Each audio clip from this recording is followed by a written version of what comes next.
Hi, everybody. I think I know most everybody on the call, but for those of you I don't, I'm Pete Zimmerman, and I'll be driving, as Kristen said. So, the webinar here, my presentation component is going to take about 30 minutes, so there'll be plenty of time for questions at the end. And with that, we can dive in. So, in Kristen's intro certainly talked about why use a tool like this, but I want to point out some other things here and other features embedded within the application help you understand some of the value that the application brings. So there's capabilities here to reduce costs. You can consolidate POs together. So you're doing smarter buying from a vendor. You'll see some things about usage adjustments, and I'm going to talk more about that as I go through. There's a lot more capabilities in the application now for things like profiling of items, item details. And I do want to point out that everything I'm going to show you is part of S2K hard goods release 6.2. So this is going to be the most current version from having a brief look at the list of customers here. I don't think everyone's on the current release. So just know some of the features I'm going to be presenting to you are only available in release 6.2. But what you'll find for those of you who have multiple locations, warehouses, there's an ability to manage the requirements and the purchasing for each location. You can also create a PO now or have a purchase order suggestion that can split out to multiple locations. And one of the key factors and key capabilities that's been added into release 6.2 in general, tying a few concepts together, is this ability to have lost sales update your suggested purchasing. So we'll get more into that, but I did want to point out that lost sales now can affect your suggested purchasing. So this is obviously just a kind of a sales presentation of suggested purchasing, supply and demand planning. We have a staff who will train you. So if this is something that you may be using in an older release, or if you're trying to go live with this application and get some training, just like Kristen or I know, we'll get you to the right people. But we have a whole series of folks who can help with the setup of this and, of course, the training. So, and for those of you on older releases, this is, again, release 6.2. This is the browser-based interface. What I'm going to do here is just start with some of the item information. So one of the key things to note here in suggested purchasing and really in the item setup, there's a reorder style. That reorder style is going to be historical usage or a sales forecast. And I'm going to drill down on both of those concepts here, but it's really critical when you set up an item to make sure you have the reorder style correct for what your business requirements are. So again, it's really either your historical usage or a sales forecast. So what we need to do from here, though, is really drill down into that item balance file. So in the item balance file, there's a bunch of fields here towards the bottom, the buying location, preferred vendor, and category that I'm going to talk about. So although we're looking at the item balance record for location 10, you could say this item may be purchased in location 20. So, and you'll see a little bit later where that rolls into suggested purchasing, but just know, although you stock it in one location, a given item, the item's suggested purchase could be for a different location. In order to effectively use the suggested purchasing system, you'll want to create a preferred vendor here. This is how the suggested purchasing will know against which vendor it should be making a recommendation to buy the product. And then there's these item categories. So this is a way of kind of segmenting your vendors. So I know some of our customers buy product from a vendor, but these vendors are very large and they actually subset the purchases by category. And then, of course, here would be the default buyer code for this item. So again, you'll see that when we get into the suggested purchasing. Suggestion manager, excuse me. So we'll see more of that in a couple of minutes, but I just want to point out there's a bunch of key fields here in the item balance file that need to be set up. Also, though, from the item balance, you can look at the details of usage. So what has the usage been for this item over time? So, and based on your interfaces and your setup, you'll choose how much history you want to keep, but you can see here that we have quite a bit of history. And we can see that as an example, this item was selling pretty regularly 100 a month, and then it went to 500, and now up to 1,500 in this period. So you're going to be able to track that and see exactly what's been going on with usage. The system will project out daily averages for you, weekly, monthly, etc. So there's a lot of good information on this screen. So buyers will be able to see this also when we drill down from the suggested purchasing manager screen. But I wanted to point out that this information is available within the item balance file. And then against any one of those periods, you can drill down and see more details. So if I want to see, well, what is the source of that demand? So where's that usage coming from? In this case, these are customer orders. So you'll be able to drill down, see the specifics of all of the actual usage that's here. So that information will be available to you. As we drill in some more here, you'll also see a projected future usage. So the application is going to predict for you what is the pattern for this item. So the pattern may be increasing. Maybe you're going to anticipate selling or using more of the item over time, but the converse could be true. Maybe the item is starting to trail off, so it's not going to tell you to buy as much. So that projected future usage, will be visible to you here, right from this item inquiry. And again, we'll see more about some of the details that the system is going to provide to you when we get into suggested purchasing manager. So that's the usage history component. But again, I know I pointed this out, but there's an option here to also use sales forecasting. So if you chose, when you set up the item, to use sales forecasting, you'll need to set up the forecast, obviously. Now, S2K has a couple of different forecasting options. I'll explain at a kind of a high level both of them to you here. So what we're going to look at is in the demo is this enhanced forecasting. So you'll set up a schedule for that forecast. You'll say which one is your primary sales forecast.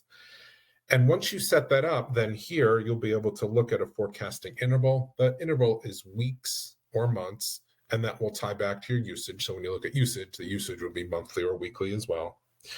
You can also see here how many periods do I want to use to project out into the future. And then at what level of detail do you want to forecast? So it can get pretty granular here. So you can get down to an item, location, in our example here, a customer. So if you want to forecast by customer and item and location, you can certainly do that. You can make it a little more generic and just forecast at a division and class level. So there's a whole bunch of options here for how you may want to use the forecasting to drive your purchase suggestions. You'll also note here that there's an option that has to be run to actually generate the forecast. So this will look at the historical data. It'll pass it through a bunch of algorithms I'm about to show you, and it will tell you which one it recommends that you use. So you'll run this. Now, I'll caution you, depending on your environment, this can take some time. If you've not run this before, it's a pretty resource intensive update. So this is something you probably want to run at night or over the weekend. So once that's run, the system will then show you what your historical actual was. So these are your historical usage versus this calculated forecast. So you can pretty easily see here there's some variances, right? So I can spot this variance directly here. The application will use any one of 5 different algorithms. So I mentioned there's a couple of different forecast methods. There's the basic and the enhanced. Everything I'm showing you is in the enhanced version. The basic version is just looking at historical usage to determine future. So it's going to take whatever you sold for an item in the past for a given period and project that out into the same period going forward. So if you sold 100 in February, as an example, of this year, it's going to suggest that you're going to sell 100 next year. Now, for any one of these, you'll see there's an option to override. Before I do that, though, I just want to point out there's graphical information here. So it's a really nice graphical presentation of the data. What is your actual versus the forecast? So you can see here the actual was didn't really align with the forecasted amount, but this may be the best method. So the application does look at 4 different algorithms to determine which one has the lowest mean squared error and uses those values to pass over to purchasing. So as I started to mention, if you have some tribal knowledge, if you know something the system doesn't, maybe you're expecting to get a new customer. Maybe this is a brand new item and this is something you bring on for a new customer and you just want to key some values in, you can do that here. So I'm going to show you another way of accomplishing that in S2K, but since we're talking about purchasing, I just want to make sure everyone knows that you do have the ability to override. That override quantity here is by a percentage or an amount. So you can override and make it whatever you like, whatever you think is best. Okay, so once you have your usage set up, you have your forecasting set up, then there's an option here that will run that will actually create the purchase suggestions here. So again, this is something I will tell you customers typically run at night or after end of day has been completed. And what this will do for you is it will, if you leave all the selection prompts blank up here, it's going to tell you everything that you need to buy. Now, you can run this more specifically, you just want to run this for a buyer or for a particular category, for one vendor, or just one location. You can certainly do that. You'll find here at the bottom, there's a bunch of other options and things to include. This planned order component requirement really relates to manufacturing planned orders. For those of you using future sales orders, the suggested purchasing system will, if you choose to include these, we'll look at the demand for future sales and include the purchasing requirements for those. So that's a really nice feature. If you are using sales forecasting, you can leave this blank. That will just default to the forecast schedule that is set up as the primary. Otherwise, if you had multiple forecasts, you can run suggested purchasing using a different forecast schedule to look at those results. Okay, we're going to talk about overstocks more in a minute, along with targets. So you'll see here, there's a whole bunch of options. You're going to run this at the appropriate time. And then what you'll do within the application is you work really within this purchase suggestion manager screen. So this is your working dashboard, if you will. This is going to tell you as a buyer all the vendors you have to buy product from. So as I hit enter here again, it knows who my buyer code is. So that knows how I signed on. So it's only going to show me the vendors from whom I have to order product. Not to get off track, but there's another really nice feature in S2K 6.2. So if there was vendors that you only order from on Thursdays, as an example, and you're a buyer, so on Thursday when you walk in, it would only show you the vendors that you order from on Thursdays. Now, you can order from a vendor any day, but there is a way in the vendor master setup of limiting which vendors you buy from on any given day. All right, so with that, then we're just going to select one of these vendors and drill in. So we just double click. If you have any vendor internal messages set up, they will pop up here. So obviously, we're not going to take any deliveries on Christmas Day. We hit enter, and this is one view of the suggested purchasing. I think some of you may be using another view, and that's okay. This is just another way of looking at it from the purchase suggestion manager here. So what you'll do from here is drill in. So before I do that, I just want to point something out here in the lower left. That's another nice feature added into release 6.2, and that's just the ability to add customer order items. So during customer order entry, if there were a line item entered for this vendor, let's say it was out of stock, the user can click the create purchase order option, and the demand for that will roll here into suggested purchasing. So the idea being, back to the concept of doing more smart buying, you would create one PO to the vendor for all your normal items that you need, your stock items, plus any of these special buys that you need to do. So I just want to make sure I pointed that out. So, excuse me, from here, we'll drill in. Okay, so we can get more information about the item. And again, this is a 6.2 feature. This is the item details screen. So from here, we do lay out graphically what the usage has been over time. All right, so I'm colorblind, so I know the red will show you here there's negative usage, blue would be out of stocks. It's a little hard for me to point out which lines those actually are, but hopefully you all can see that.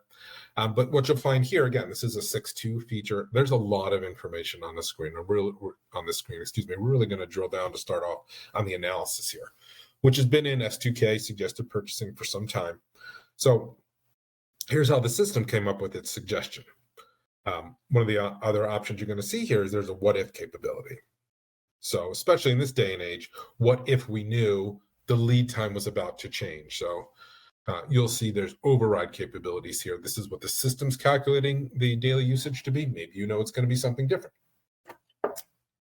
Excuse me, more or less. So those fields with a white background can be overridden. Excuse me, for our example here, we're just going to override the lead time. So what happens now if the lead time becomes 30 days? It's going to tell you a very different amount. So it's over 1,400 units that it's recommending that you buy. So there's this capability, again, to do this what if scenarios here. Now, you can accept this. You can not accept it. You can override. You can write in your own values. But the system has some very nice tools here built in. So now what you'll find is the value is entered here. Again, it can be overridden. Then you move on, to your next item when you're ready. Okay, so once that's done, we select that item gets selected, and we're increasing the purchase order total here. Moving on to the next item. So you'll see that there may be some flags associated with this item. So you see this yellow dot. So that's telling us that there are some warning messages relative to this item. In this case, it's a location overstock. So for those of you with multiple locations, you'll actually have visibility here over on the right-hand side of the screen to see. In this case, I have this item balance in 3 separate warehouses. So I can see in location 10, I really don't need any. In fact, there's a negative suggestion, but I need some in these other locations. So what you're going to see here is the system's going to tell you that there's a location overstock. You can ignore that. Maybe there's a valid reason that you still want to bring product into a location directly from the vendor as opposed to doing a transfer, but you'll decide that. You can create the overstock transfer here. You can take this option if you do want to follow up on the system recommendation. And then again, when you do that, the system's going to ask you, okay, well, into which warehouses do you want to create this transfer? So you'll key in your quantities here, right? You'll key these in, and then what you're going to see is once you've keyed in those, it's going to set up the transfers here for us, and it's totally changed here, the recommended buy. The recommended buy is now down to 55. So back to the original concept here again, is you'll be able to manage multiple locations right from this one screen. So we'll accept that, we'll move on, we'll look at the next item here. And then in this next item example, we're going to look at a forward buy quantity. So again, this is another really great feature in release 6.2, where you can do same kind of what if analysis, but with some different parameters. So what if you knew the price was going to increase by some percentage or an amount, or what if there's a promotional discount? So if you call the vendor, say, hey, I'm getting ready to place this big order, what can you do for me on the price? Right? You can indicate the price increase here, or maybe a promotional discount. And once you key those values in, the system's going to do its forward buy analysis and tell you the optimal amount to buy. Okay. And again, I will suggest to you, if this is something you want to learn more about, just let Kristen or I know. We'll get you connected with our team, and our trainers can really work through this with you and explain how this gets set up and exactly how the calculations are done. But the concept is, right, we're going to help you buy smarter. So if you knew there was a price increase coming or there were some discounts available, the system will suggest to you how much you want to reorder. And again, you can apply this to the purchase suggestion. You don't have to. You really have options here as far as what you want to do. If you'll accept that suggestion, then you'll see here that total buy quantity now will be updated and be added into the purchase suggestions, and you can continue on through all the rest of the items.